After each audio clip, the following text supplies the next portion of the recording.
The Ute Indians were some of the first Coloradans to ever live here. They were the start of our entire civilization, but at one point in their lives, they were threatened by the possibility of their land being taken over by government demands for more land. My name is Virginia Denog McClurg, and I fought for the rights of Mesa Verde protection. Before I start with my heroic story, I must describe myself. I was 30 years old at the time of this issue, female, married, and I was and still am a well-known writer. As a matter of fact, I was performing one of my writing tasks when I became interested in Mesa Verde.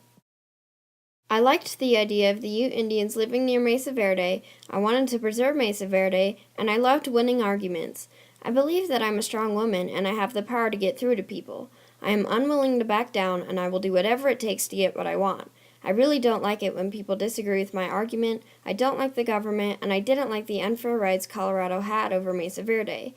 I aimed my personality, likes, and dislikes towards protecting Mesa Verde from all the people that attempted to try and strip it from its history.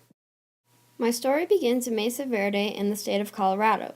In the year 1887, when I was 30, I was working for a newspaper company. My most recent assignment was to visit Mesa Verde and write a column about it. The buildings there were made in such intricate detail that it didn't seem real to me at the time.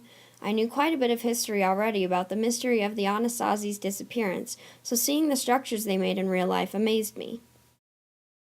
After conducting more thorough research throughout the years, I found out many useful things about Mesa Verde that would be a great addition to my writing.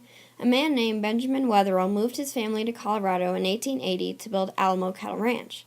His son Richard Wetherill and his brother-in-law Charlie Mason discovered Mesa Verde by accident one day while they were out horseback riding in 1888. They told museums about their amazing find, and people from everywhere came to collect artifacts to add to their collections along with the museum people. The Alamo Cattle Ranch became a huge tourist attraction from that point on. I also discovered that there were more than just the Wetherills living by Mesa Verde. A group called the Ute Indians had established housing nearby as well. By the time I felt my research was complete, it was around 1890. I had recently learned that the Ute Indians' housing was in danger of being removed by the government because the government wanted to purchase land that the Ute Indians were living on. I decided I needed to stick up for the Ute Indians' rights, so this is when the extensive petitioning began. I wanted to protect Mesa Verde from getting taken over by the government and protect the Ute Indians from getting run out of their homes. I felt it was right to keep the history alive and to let the Ute Indians keep their homes because they were there first.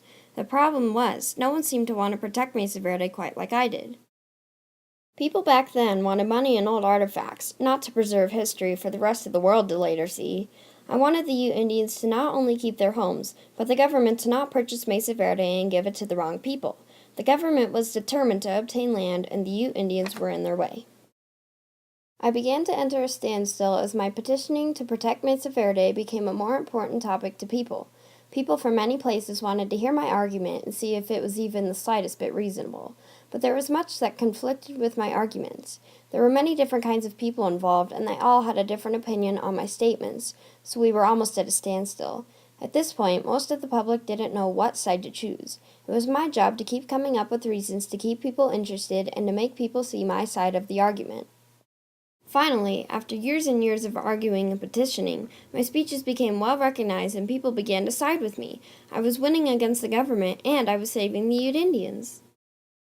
In the end of all the arguing and debating, Mesa Verde was able to stay, the Ute Indians were able to keep their homes, and no land was bought near them like the government had originally planned. All this was thanks to me, Virginia Denog McClurg.